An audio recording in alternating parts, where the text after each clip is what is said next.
Hey, what's up, guys? Welcome to English Football Club Barcelona, your Barcelona's channel in English. Well, what do you want me to tell you? I'm a speechless, literally. We are going to do the analysis of the match because that's our function. No? Here we are for this, but I cannot say we played a bad match. It's like the matches when we played with Koeman, but better. No, we generated the chances, but the ball didn't get in. We cannot do anything. The only point we can say is that playing like this, not scoring, letting the other teams score as easily, we can't fight for anything.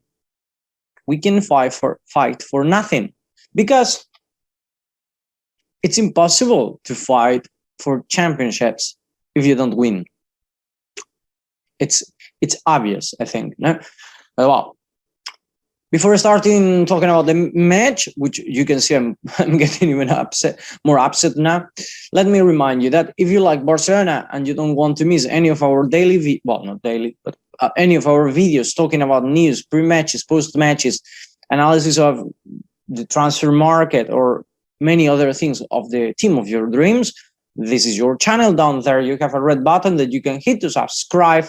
Like this, you will not miss any of the latest news of Barcelona. And now, without more delay, let's start.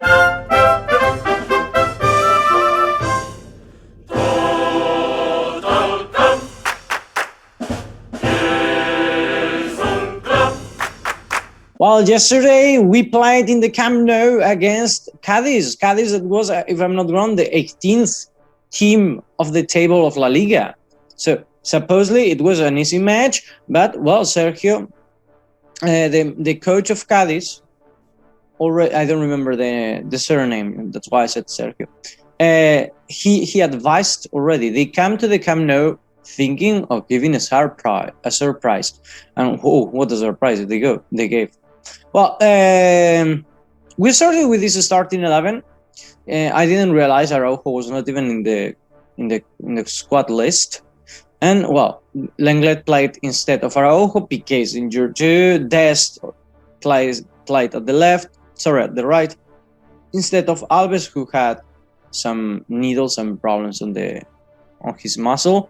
And then, well, the other ones, as more or less as I told you, for me it was a surprise that Memphis Depay was there at the starting 11. But well, perfect. No, the problem is that Memphis Depay was not exactly playing the best match of the season.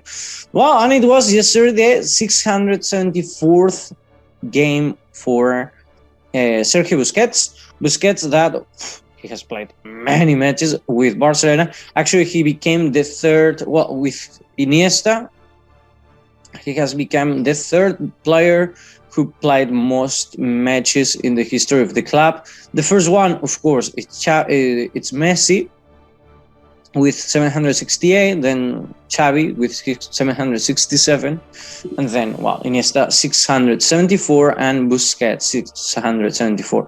100 matches more, or 90 matches more, and he will reach Leo Messi's numbers. But well, and the other point of the match of yesterday was this image, the south part of the stadium that was completely empty, as a way to protest, or like a strike, for what happened in the match of against Eintracht in the Camp Nou. No? Yesterday, the match was like 57,000 people came to watch the match, so the ambience was not that huge. But even these absences, the stadium was the ambience in the stadium was quite good. Let's talk about the match. For me, the man of the match was Dembélé, and I'm not practically the person who's saying Dembélé is the best of the club, blah, blah, blah. We've criticized Dembélé here a lot. But for me, Dembélé yesterday, he did a wonderful match. He was the one who created more chances, the one who opened more, gave us more opportunities.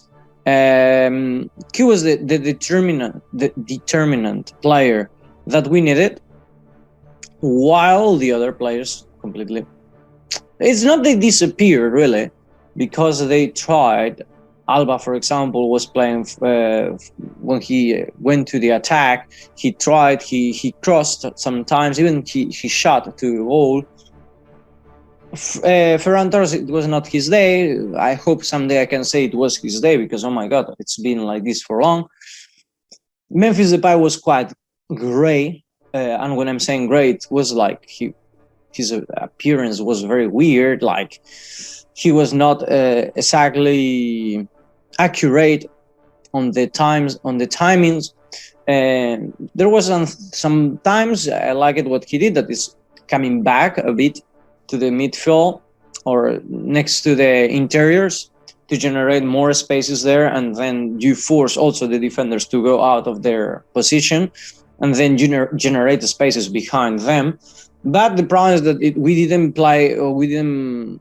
took profit from that, because, for example, Memphis Depay moves behind, and Ferran Torres can see that movement. He can get in, making a vertical line, and then you pass the ball behind the defenders, and then you generate a chance. And probably, being Ferran Torres, you cannot be sure, but probably if it's another player, it will be goal. Okay, I'm making fun from Ferran Torres, but it's just a joke. No? He has scored many goals for Barcelona, 4 or 5. I'm not wrong, in 3 or 4 months, so it's not bad. No. The balance is good. But anyway, the one who generated more chances or who opened more was Dembélé. And actually, I read that, for example, about Dest, they said bad things. Dest not okay. This, that. For me, he played quite good. Dest yesterday, he did what it was expected from him, and he was not expected to be the greatest defender of the world. From Dest, as we have seen for long, the main thing that he can give us is offensively, and he was doing more or less what Alves does, going to the forward, helping Dembélé, moving to the interior too, to generate more a superiority in that part of the midfield. Going back, the problem was when he had to go back, that he gave spaces to the Cadiz forwards. But I think he solved those things properly. Problem was that later he left injured. But for me, the ones, if we have to choose 2 players that did wrong, for me was Eric Garcia and I'm sorry, I'm a bit big today. Let's make me smaller. Yeah. Eric Garcia and Lenglet. This is a goal of Cadiz. They were, I didn't post it, but they were still putting the lineups of the players who came. And then there you can see clearly that from the top left, Cadiz got the ball. That player was going to pass to the left, and suddenly he turned, crossed the ball into the area. And it was very easy. This is the most common thing in the world ever for defenders. This is the basic. I mean, you learn from when you're a kid. When the ball comes up, you have to get your forward, because there are 2 forwards for 2 defenders. Easy as hell. And then, I wanted to say other words. And then Eric Garcia, stop. He didn't follow his. I mean, I've seen that they are blaming them Lenglet, but I'm not going to say Lenglet was a saint. But Eric Garcia stopped. He didn't follow his forward, and what happened is that the one who touched the ball. I mean, what happened is that Lenglet found himself with 2 defenders. It's also true that Mark Ter Stegen was a bit like, I don't know if to go or not to go. He was a bit doubting, but it's all right. In this situation, it's all right, because it depends on the distance of the ball, the distance with the defenders and the forwards. So a bit of that is not that weird in this situation. But the ones who couldn't doubt, it was Lenglet or Eric Garcia. They have had to go for the ball as it will be the last. And that's what Xavi said. Cadiz was defending every play as it was the last moment of their lives, while for us they generated 3 or 4 chances and they scored 1. So the defender hit the ball, and Mark stopped, and then again the other forward hit the ball. Again, Mark stopped, and then Mark was on the ground. Lenglet and Eric Garcia were stopped, and then Cadiz just had to. I think it was Lucas, just had to touch the ball and put it into the goal. If you don't see it clear, I think I have another image. This is clear. You can see behind me. Eric Garcia is looking at the ball like one of the fans more. More clear is here. Eric Garcia goes to the ball when it's the second or third time that Ter Stegen saves the ball. No, in those chances, you cannot watch at the ball. You have to go for the ball. Well, finally, we started playing like this. Because of the injuries, Lenglet had problems, Des too, so Mingueza came up, Frankie de Jong went out, Luke de Jong came in, and we were playing like 5 forwards or 6 forwards, and let's see what we can do. And I'm not saying it's bad, but well, it's not what we should do. And now, well, yeah, La Liga is barely impossible. 15 points away. Yes, we have 1 match less, but we have to wait for Real Madrid to lose 4 matches. And you can see they've lost just 3 in whole season.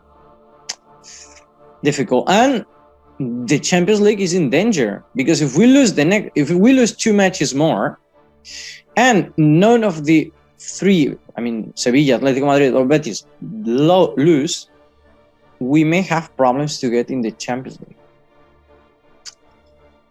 Barcelona playing like this, dangerous, very dangerous. So, well, I don't know what to say. Today we generated chances. The other matches we've been like with a cloud on our heads, not being clear. But today it was clear. They played properly. They created chances, but they didn't materialize them. So, well, let's see what happens in future. Anyway, hope you enjoyed the video, at least more than the match. And see you in the next one. Have a nice day.